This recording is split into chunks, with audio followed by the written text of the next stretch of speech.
Labor Secretary Rosalinda Baldos says unemployment in the country has declined in the past 5 years of the Aquino administration. Secretary Baldos made the statement during the House Committee hearing on the proposed budget for the 2016 of the Department of Labor and Employment. This report. Employment has gained significant strides for the past 5 years of the Aquino administration in today's budget hearing. For the Department of Labor and Employment, Secretary Rosalinda Baldos bared the latest labor survey for 2015 pointed to a 6.6% unemployment rate from last year's 7.5%. The sustained of the economy for this year, 5.6% for the second quarter, has generated more jobs. In all, Baldos said that 5 years of the Aquino government employed almost 3 million Filipinos, from manufacturing to services, construction and tourism, and agriculture. Unemployment po is on the decline. 7.44% in 2010, and then 2015 6.4% na po, and if the latest labor 2010 po 7.4% po ang unemployment rate. Yes. In 2015 6.4% po, so it's on the decline. Actually 2014 is 6.6%, 2015 is 6.4%, well within the target po sa PDP na from a low of 6.6% to a high of 6%.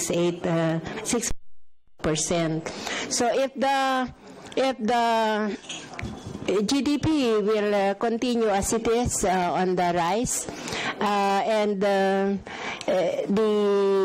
agri-sector most especially would contribute a bigger share in the GDP, and where much of our workers, especially the barney labor, will be in that sector, then we can see a more steady climb of employment and less of unemployment in the years to come po. Deployment of overseas Filipino workers has also been sustained, with 1.8 million expected to be hired overseas this year.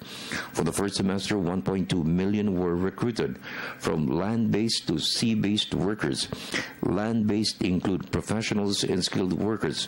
For sea-based, Filipino seafarers continue to be the #1 choice of the world maritime fleet to manage.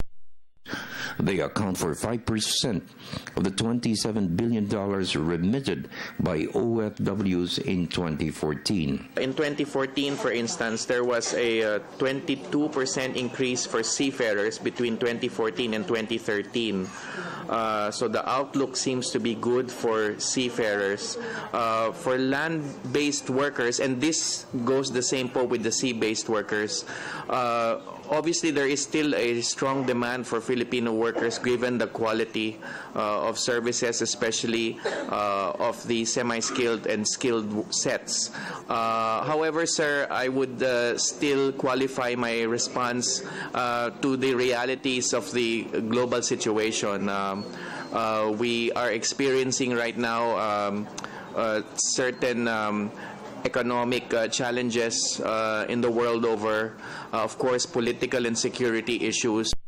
Even as we have known for the last 2 years, health-related issues with MERS-CoV and Ebola. In the meantime, Baldos made a plan to expand the network of public employment offices all over the country with the participation of local government units. Baldos also said JobNet provides a continuing update of jobs for those seeking employment. For the People's Television Network, this is Freddie Abando reporting.